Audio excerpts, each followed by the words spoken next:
Hello, మీ సుబ్బు. నమస్తే, welcome to our channel. మన channel యొక్క ముఖ్య ఉద్దేశం ఆంధ్రప్రదేశ్ డెవలప్మెంట్, డిగ్నిటీ.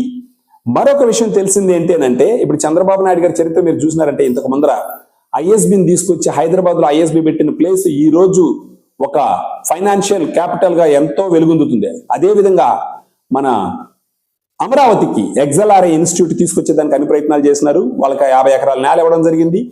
250 కోట్లతో ఎగ్జల్ఆర్ఐ ఇన్స్టిట్యూట్ అక్కడ పెట్టడానికి అన్ని పనులు మొదలైనవి.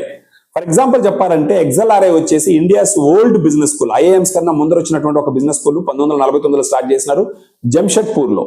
2020 వరకు వాళ్ళు వేరొక బ్రాంచ్ పెట్టిన అవకాశమే లేదు. 2020లో ఫస్ట్ టైం ఢిల్లీలో ఒక బ్రాంచ్ పెట్టినారు.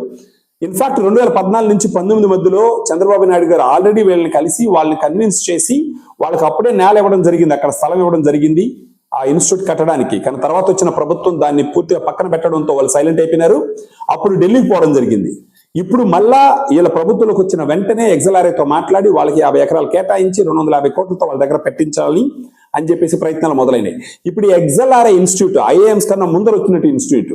ఈ ఎగ్జల్ఆర్ఐ ఇన్స్టిట్యూట్ లో ఈ సంవత్సరం క్యాంపస్ ప్లేస్మెంట్స్ మనం చూసినామంటే, ఎగ్జల్ఆర్ఐ జంషెడ్పూర్ లో ఉన్నటువంటి క్యాంపస్ లో హైయెస్ట్ ప్యాకేజ్ వచ్చి 53,53,000.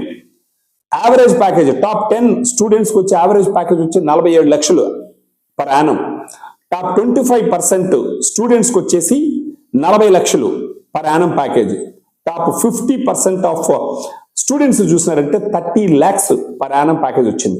అంటే వీళ్ళందరూ అంత అనుభవం ఉన్న వాళ్ళు కాదు, యంగ్ స్టూడెంట్స్. వీళ్ళందరూ అక్కడ క్యాంపస్ ప్లేస్మెంట్ లో వాళ్ళు సంపాదించినటువంటి ప్యాకేజెస్. తర్వాత ఢిల్లీకి సంబంధించి మీరు చూసినారంటే, ఢిల్లీలో హైయెస్ట్ ప్యాకేజ్ ఈ సంవత్సరం 75 లక్షలతో అక్కడి నుంచి పాస్ అవుట్ అయినారు. తర్వాత 49 లక్షలు టాప్ 10%, టాప్ 25% వచ్చేసి ఆల్మోస్ట్ 40 లక్షల ప్యాకేజ్. సో ఇంత పెద్ద ప్యాకేజీలు సంపాదించేటటువంటి క్యాపబిలిటీస్ ని ఈ ఇన్స్టిట్యూట్స్ అక్కడ చదువుకున్నటువంటి కుర్రాళ్ళకి స్టీచ్ చేస్తాయి. ఇప్పుడు మీరు జంషెడ్పూర్ మెయిన్ బ్రాంచ్ మీరు చూసినారంటే 40 ఎకరాలు పెట్టడం జరిగింది. తర్వాత ఢిల్లీలో పెట్టినటువంటి బ్రాంచ్ చూసినారంటే 36 ఎకరాల్లో పెట్టడం జరిగింది. ఇప్పుడు అమరావతిలో పెట్టబోతున్నటువంటి బ్రాంచ్ మీరు ల్యాండ్ చూసినారంటే 50 ఎకరాల్లో పెట్టడం జరుగుతుంది. ఒకప్పుడు చంద్రబాబు నాయుడు గారు ఐఎస్బిని హైదరాబాద్కి తీసుకొచ్చిన నేపథ్యం మీకు బాగా తెలుసు.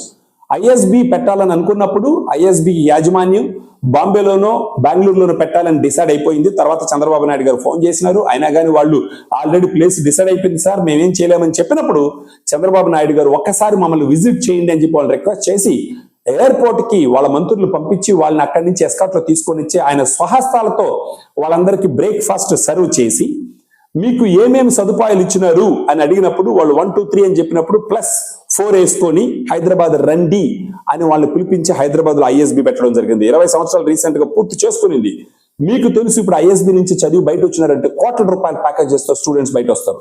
ఈ ఐఎస్బి అనేది ఆల్రెడీ ఎంతో ఎక్స్పీరియన్స్ ఉన్న వాళ్ళు 1 year మేనేజ్మెంట్ కోర్సు చేసి బయట వచ్చేటటువంటి ఒక సంస్థ.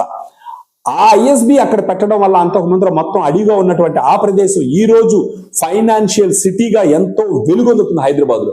ఇదే నేపథ్యంలో హైదరాబాద్ లో ఏ విధంగా చేసినారు, అదేవిధంగా అమరావతిలో already Vellore institute of technology, Amrita institutes ఈ విధంగా ఒక నాలెడ్జ్ సిటీ పెట్టాలని ప్లాన్ చేసినప్పుడు ఇప్పుడు దాంట్లో ఎగ్జల్ఆర్ఐ తీసుకొచ్చి రాయలసీమలో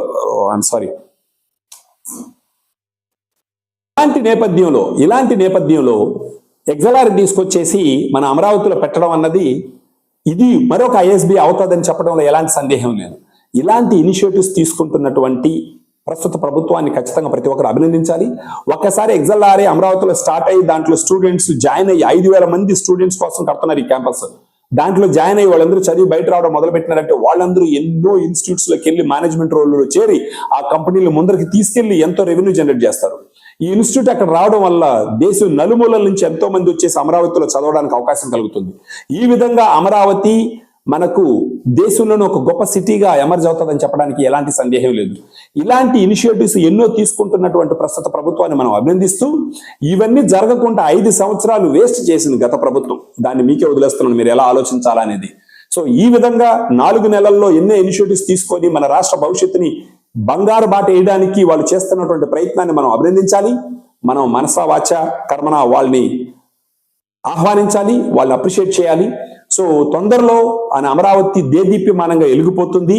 అది కాకుండా నాలెడ్జ్ సిటీగా, అది కాకుండా ప్రపంచంలోనే గొప్ప సిటీగా ఎదగాలని కోరుకుంటూ, మన ఆంధ్రప్రదేశ్లో ఉన్న ఎంతో మంది భవిష్యత్తుకి బంగారు బాటలు పడాలి అని చెప్పేసి కోరుకుంటున్నాను. ప్రతి ఒక్కరు మన ఛానల్ సబ్స్క్రైబ్ చేయండి, లైక్ చేయండి, షేర్ చేయండి. మన కమ్యూనిటీ పెరిగిందంటే, మన సబ్స్క్రైబర్స్ పెరిగినారంటే మనం మాట్లాడేటువంటి మాటలు ఎంతో మందికి రీచ్ అవుతుంది, ఎంతో మందికి అవేర్నెస్ పెరిగి ప్రతి ఒక్కరు మన రాష్ట్రం గురించి గొప్పగా ఆలోచించడం మొదలు పెడతారు. జై హింద్, జై అమరావతి, జై కూటమి ప్రభుత్వం.